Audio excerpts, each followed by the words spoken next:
Bueno.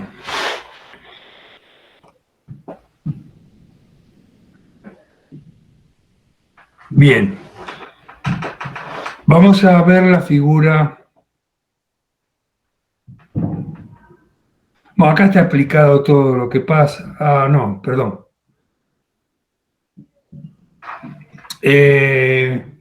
Figura 15-11, que es excepciones 4. Excepciones 4. Excepciones 4.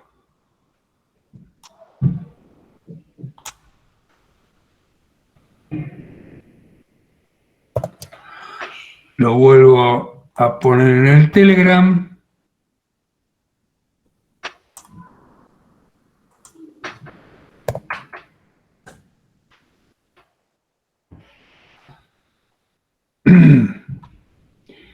Y vamos a crear uno nuevo.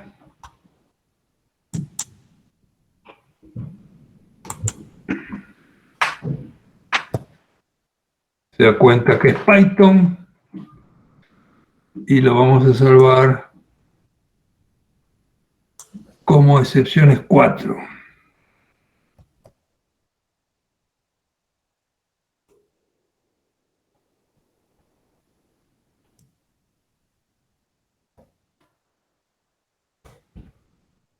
Ok. Vamos a limpiar consola. Y vamos a ejecutarlo directamente. Run sin debug.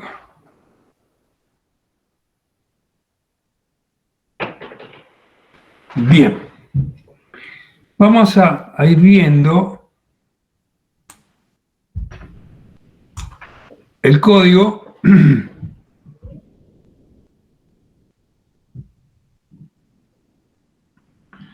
Y después vamos a tratar de ir viendo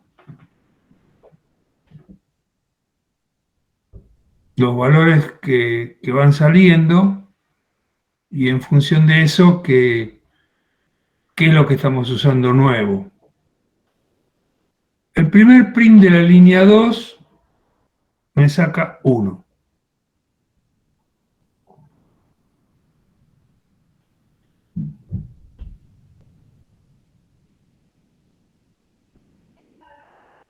O,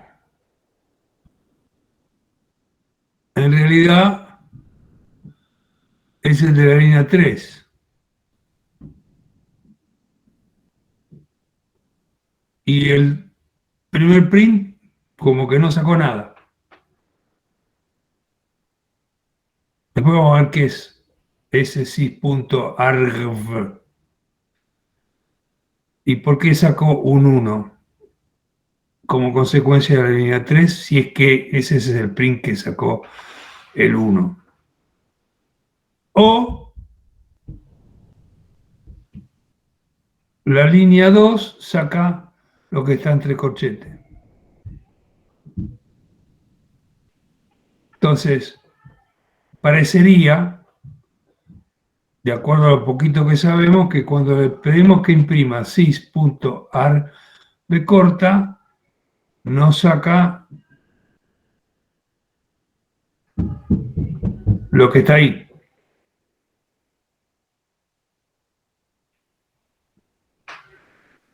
Una dirección absoluta de dónde está este archivo.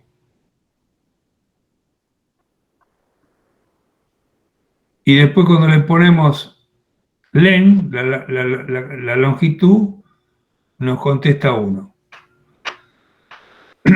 Después vamos a analizar en detalle estas líneas 2 y 3. Vamos a tratar de entrar acá.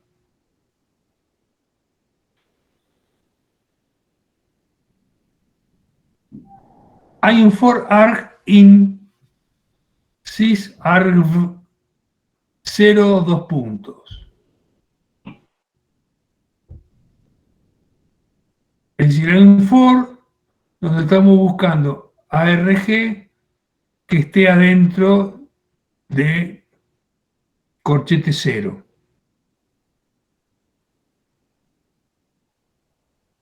Y con ese valor de arg le decimos open arg en lectura. O sea, estamos tratando de abrir un archivo y ver si por algún motivo revienta la línea 6. Pero no revienta porque sacó por acá, pasó.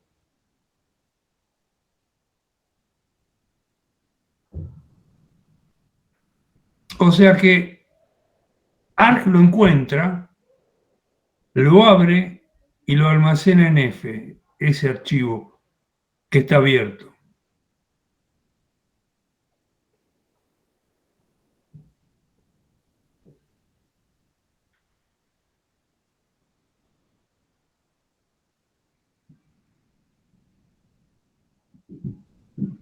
Pero después viene por acá y dice, ¿se produce un OS error? No, porque no es un OSR, porque encima viene por decantación. Se sigue ejecutando else. En caso contrario, ¿y este else cómo funciona? Print arg,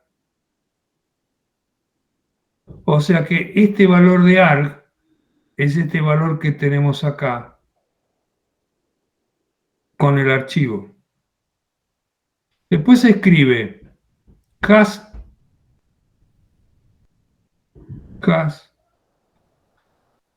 f.readlines 14 lines. El archivo tiene 14 líneas. ¿Qué son estas 14 líneas que tenemos acá? Porque el archivo es este.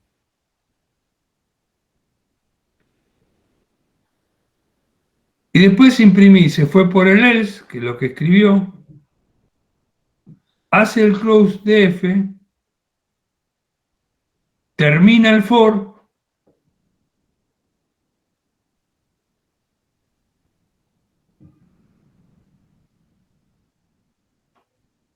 porque no hay más.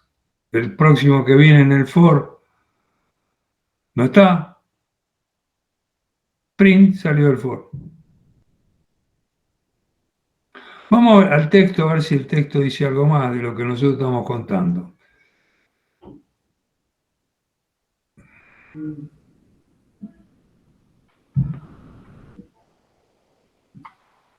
En las líneas 1 a 3, cuya salida por consola son estas dos, imprimimos detalles de la variable argv de sys. Ahora sabemos que argv es una variable de sys.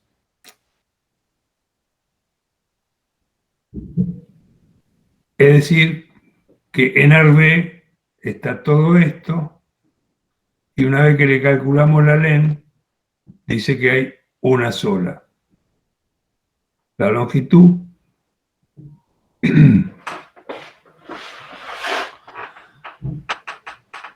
todo lo demás lo entendimos, por lo tanto, acá vamos a cambiar esto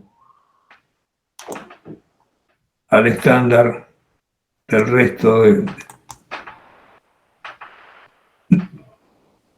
La cláusula 3 se ejecuta completa, tal como dijimos, sin lanzar ninguna excepción. Al no lanzarse ninguna excepción, se ejecuta la cláusula else, por lo que dijimos. Y entonces,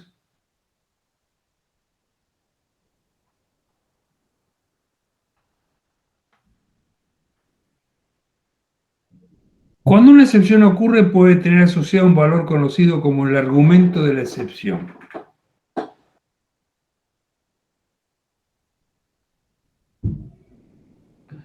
La presencia del mismo y su tipo depende del tipo de la excepción.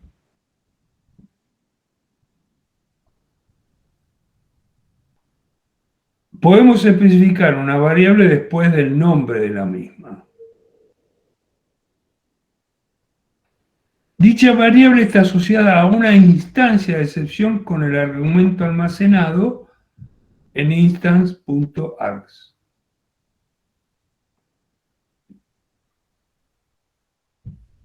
La instancia de excepción define guión bajo, str guión bajo, de una manera sin necesidad de tener referencia a .args.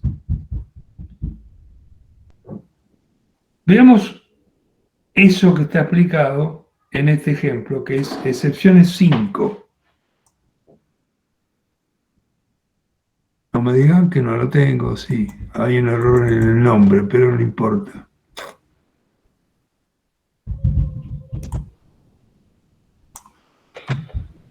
Control C, Telegram.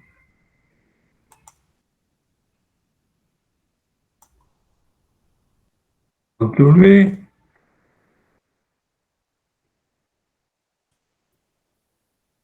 New file de texto.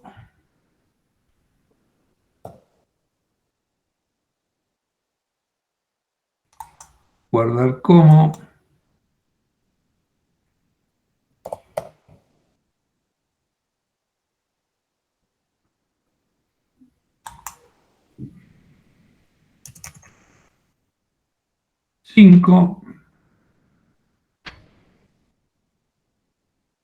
Borramos consola, ejecutamos y después vamos a analizarlo.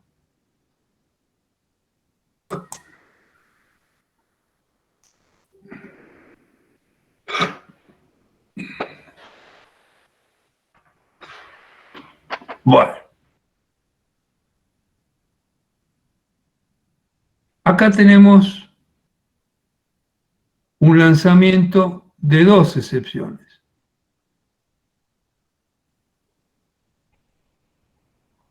O algo entre paréntesis después de raise exception.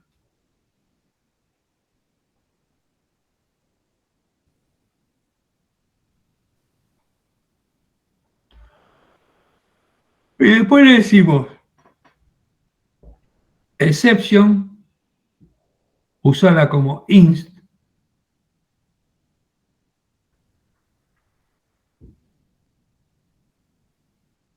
y le decimos print type,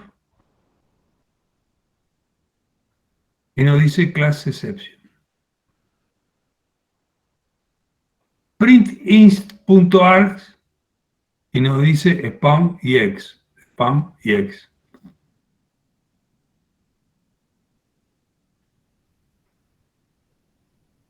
Print inst, y nos dice lo mismo. Podemos leer los comentarios. X, I igual inst args,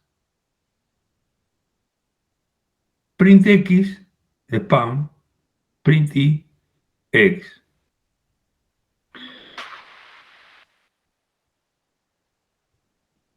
Una instancia de la excepción, los argumentos cargados en .args y str permiten argumentos para ser impresos directamente,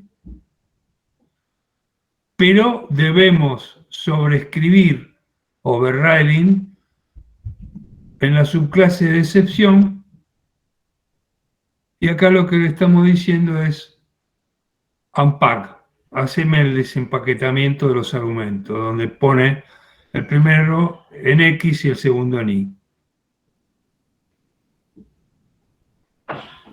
Y colorín colorado, se acabó el ejemplo. A ver si en el libro dice algo más.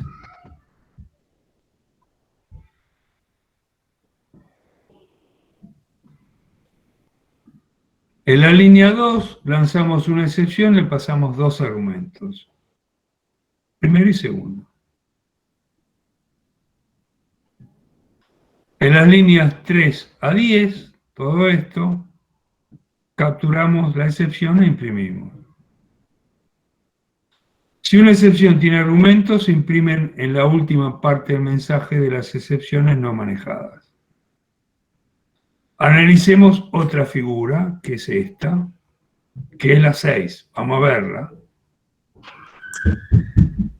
6.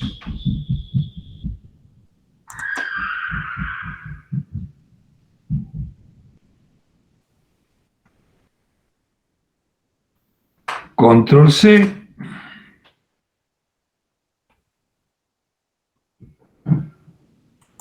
Telegram.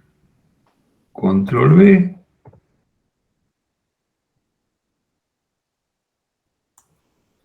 New file.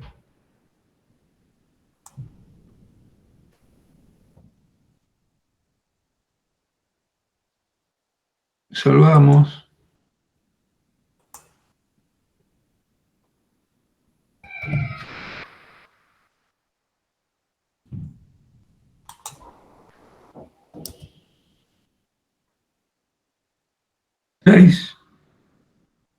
Borramos. Borramos consola. Ejecutamos directamente y después vemos qué hizo.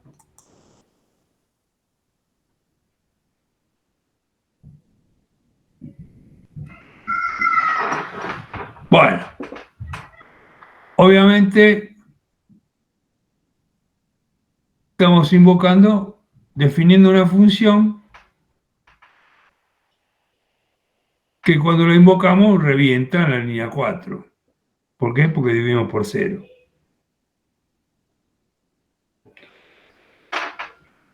Y acá le decimos handling runtime error y ¿cuál es la que me lanzaste? División by 0. Así de sencillo es este print que tenemos acá. Vamos a ver si el texto dice algo más.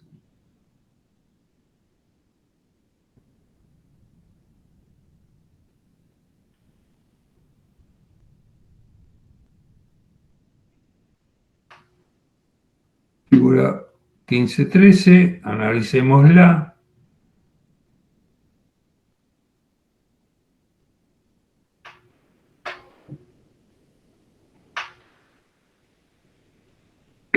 La que lanza la excepción es la función invocada con este, o sea que estamos comentando.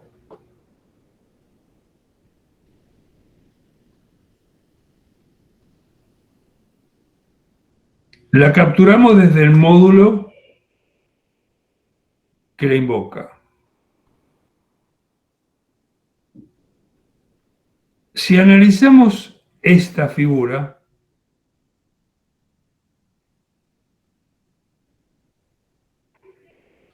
podemos apreciar el uso de la keyword raise para lanzar una excepción.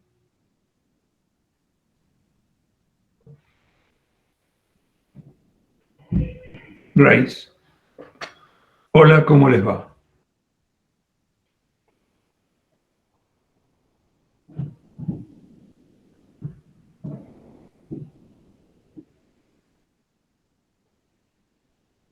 Le falta acá atrás el apóstrofe, lo marca acá,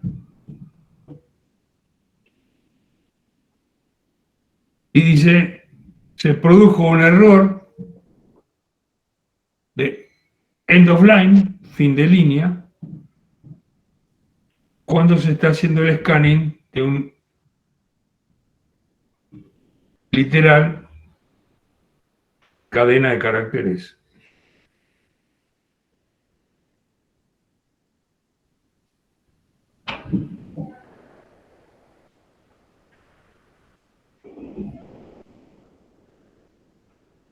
Acá está bien escrito,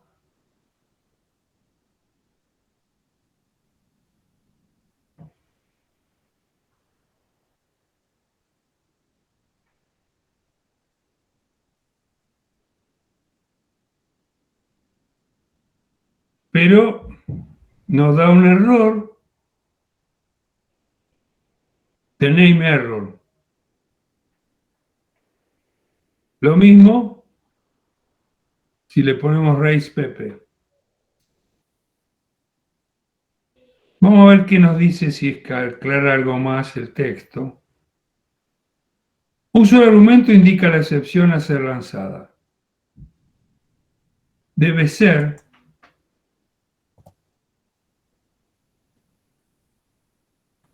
una instancia de excepción o una clase de excepción. Son las derivadas de exception.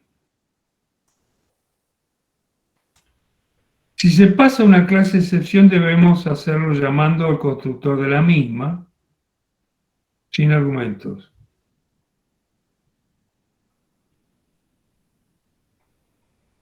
Analizar cada caso. 15-15. 15-15, excepciones 7. Excepciones 7.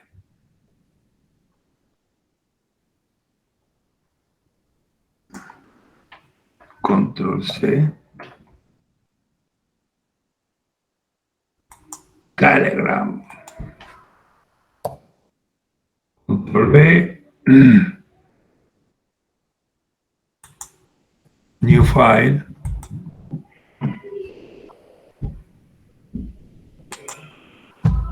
Control B. Lindo color. Save as.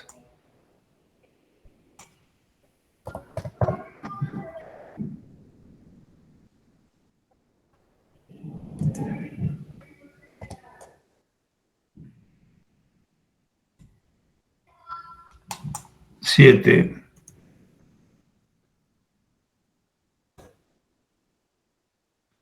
Como consola. Ejecutamos.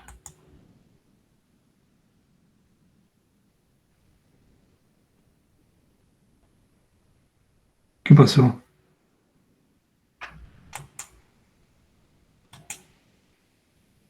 No sé qué estaba apretando.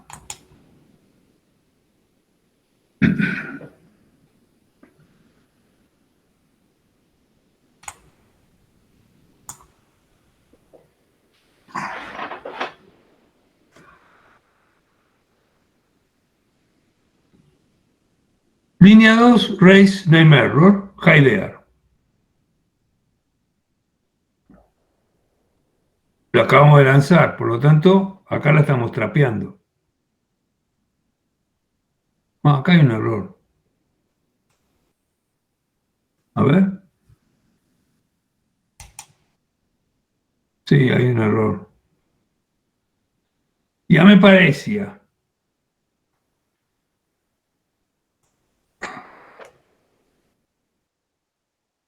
Bien. File. Save.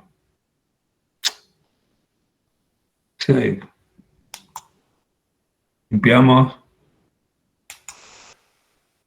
No sé qué les pase, fíjense si está bien en la línea 5, que les pasé o está mal, ¿eh? Sí, estaba bien pasado, Ernesto, ¿eh? Después le agregué acá un ex. Jaidea, esta la agarra, imprime. ¿Qué imprime?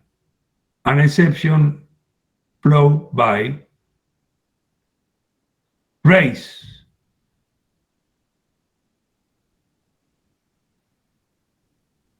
Name error hidear. Lo raro es este 5 de race. Vamos a ver si el libro dice algo.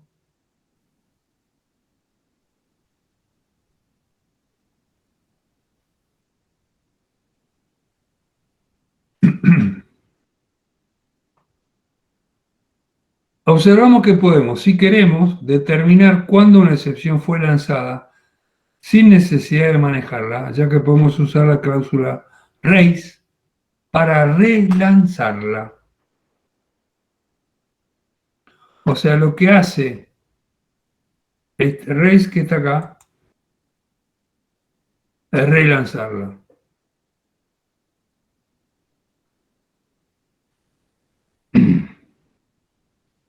Vamos a ir con el texto porque ahora pasamos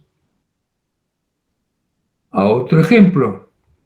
Bueno, 15, 13, 15, 14.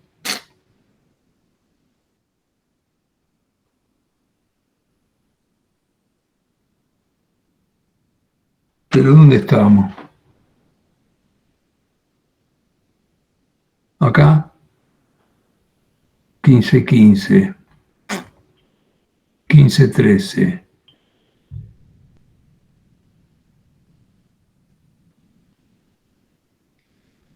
15, 14.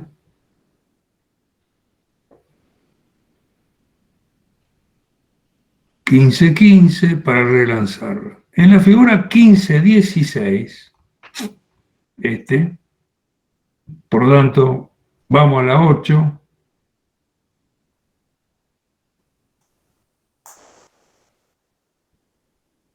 Lo copiamos. Control C.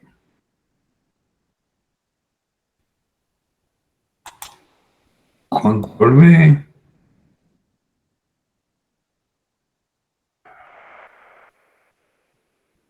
New.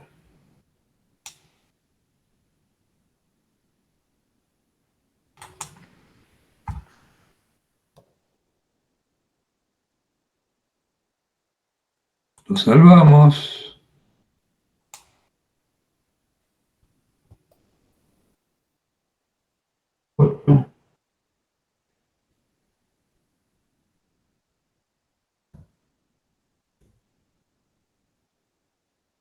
Limpiamos consola.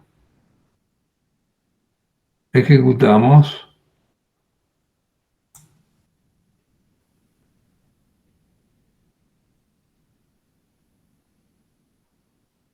Bien.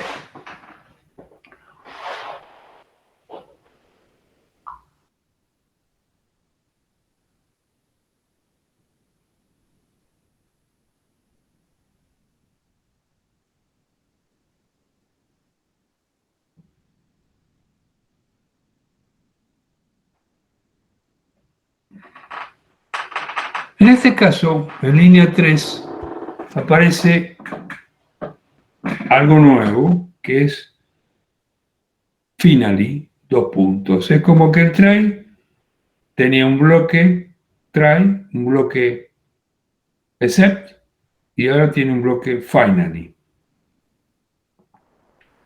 Fíjense lo que sale por consola. Primero imprime la línea 4, después lanza la excepción de keyword interrupt y saca la interrupción. Vamos a tratar de ver si en el texto nos aclara algo más de lo que sería la figura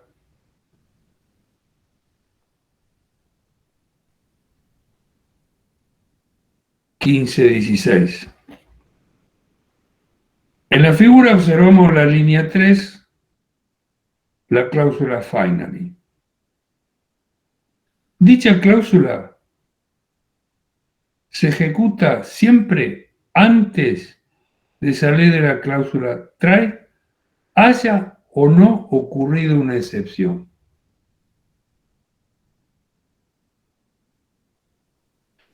Si ocurre una excepción que no haya sido atrapada por ninguna cláusula except, o que ocurrió alguna cláusula except o excel, esta se lanza después que la cláusula finally se haya ejecutado, que es lo que nos pasó a nosotros.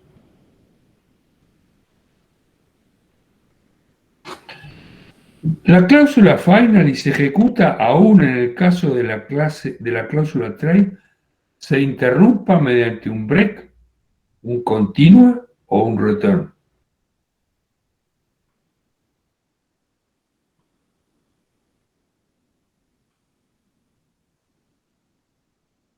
Y ahora vamos a la figura 17, que es excepciones 9.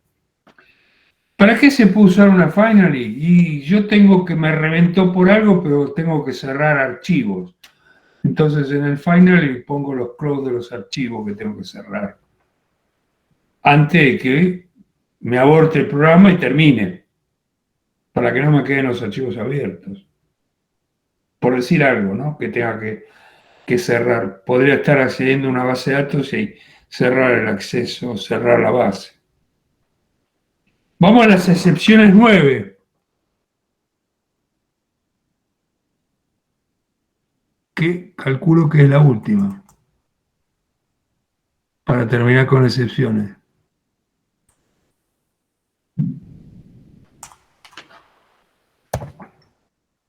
Telegram. Hoy lo llenamos el Telegram, ¿eh?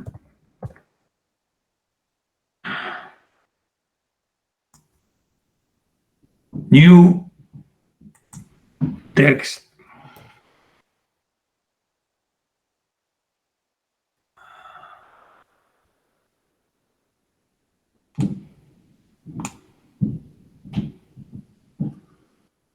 Borramos consola Sebas. Excepciones.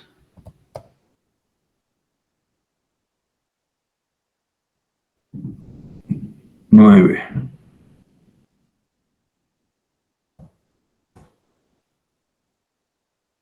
Ejecutamos.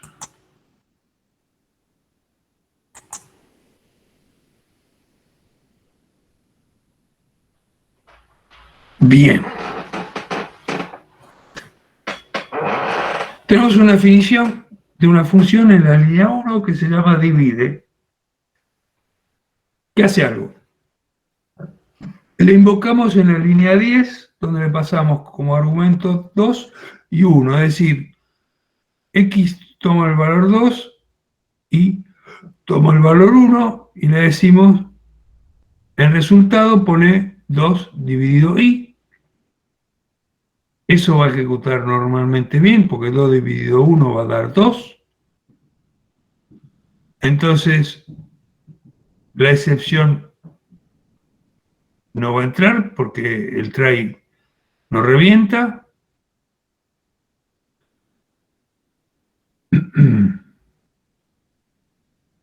Sale por el else. Result is, result is, result vale 2, 2,0. Entra el final y lo ejecuta. Executing finally clause, executing finally clause. Y pasa a ejecutarse la línea 11. La línea 11 sí va a reventar, porque va a dividir por 0. Entonces, la 3 revienta y hay un handler que la capta, 0 division error, por lo tanto imprime division by 0.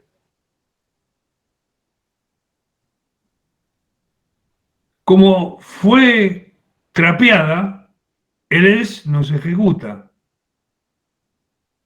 pero el finally sí, executing finally close, este que está acá. Volvemos a dividir, pero en este caso dividimos con 2 literal y 1 literal. Y acá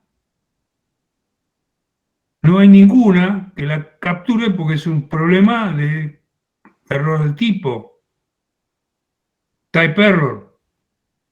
En vez de salir el type error primero, sale el finally primero, como nos pasó la otra vez. Y después sí,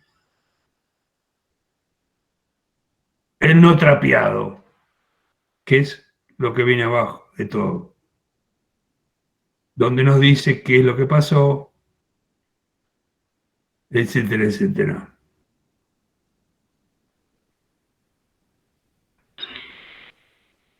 Y calculo que colorín colorado se nos ha acabado el libro, o por lo menos esta parte. Acá está explicado. Y acá, algo que creo que algo vimos de clases, y por lo tanto acá lo vamos a ver como repaso muy rápido. En UML, como escribimos, el nombre de la clase, los atributos y los métodos, y acá bien completo, porque le decimos que el atributo de tipo string, el getNombre me va a devolver un string, el setNombre le vamos a pasar un string y me va a devolver nada. Esto está muy orientado a otro lenguaje, no está orientado a Python, pero sirve para entenderlo. Y todo esto se lo dejo para que lo lean y lo repasen de alguna manera para ver si hay algo que nosotros no hayamos visto cuando vimos clases o el paradigma en Python. Acá hay un concepto que lo vimos un poquitito por encima, pero acá lo podemos llegar a manejar, que es el alcance de Python y cuáles son las reglas que tenemos que seguir en Python para manejar alcances.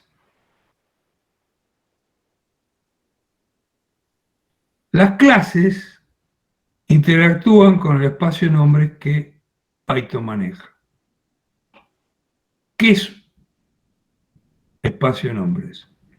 Es un lugar donde se asocia un nombre con un objeto. Por ejemplo, cliente es un objeto en qué espacio de nombres está.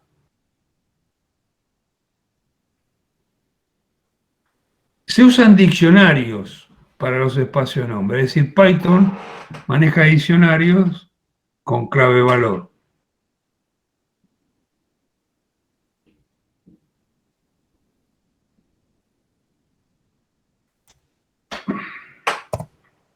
Las excepciones que estuvimos viendo están en un espacio de nombres asociado a ellas. Los nombres globales de un módulo o los nombres locales de la invocación de una función son de por sí espacios de nombres. Los atributos de una clase también son un espacio de nombres.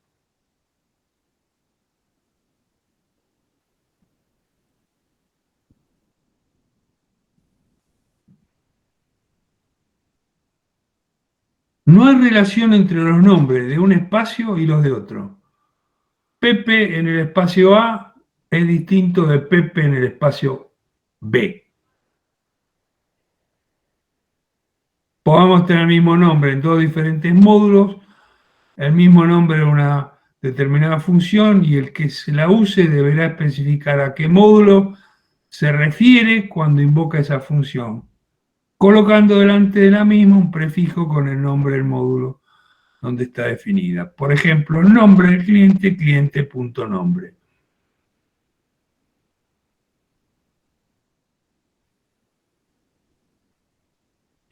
Usamos la famosa dot notation, clase.atributo.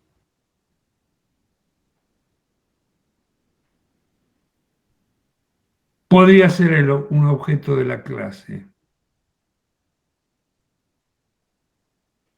La referencia a los nombres de un módulo también son referencia a atributos en el sentido estricto.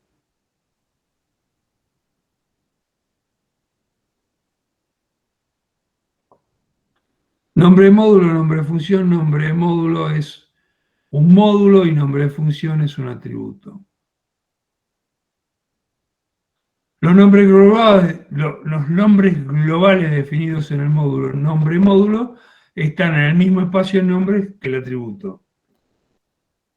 Los atributos pueden ser mutables o no, quiere decir que se pueden modificar o no. Los espacios de nombre pueden ser creados en cualquier momento y tener ciclo de vida de diferente duración.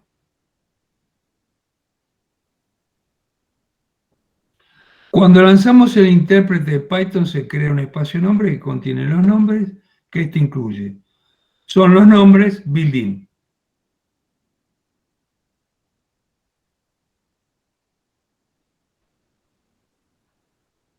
El espacio de nombres globales de un módulo es creado normalmente cuando la definición del mismo se lee. Viven hasta que hacemos quit del intérprete.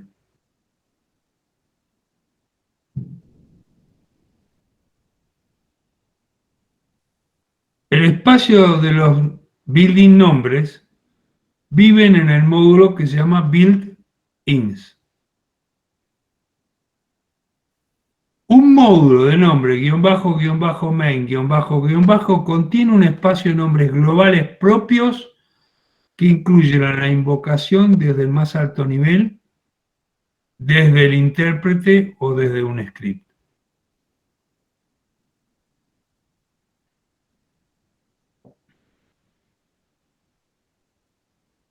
El espacio de nombre de una función se crea en el momento que es llamada y eliminado cuando la misma retorna o lanza una excepción. Las invocaciones recursivas tienen sus propios espacios de nombres locales. El primer llamado, el segundo llamado. El alcance, que a veces lo usamos más en inglés que en castellano, o scope, es una región de un programa Python desde donde un espacio de nombres es accesible directamente. Son creados en forma estática, es decir, en compilación. Se usan dinámicamente, es decir, en ejecución. Estático quiere decir antes de ejecutarse, dinámico quiere decir durante la ejecución.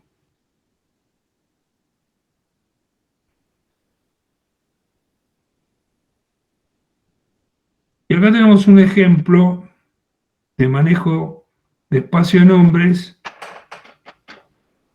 que lo vamos a dejar para la próxima. Es decir, en la próxima, anótense, arrancamos en la página 70.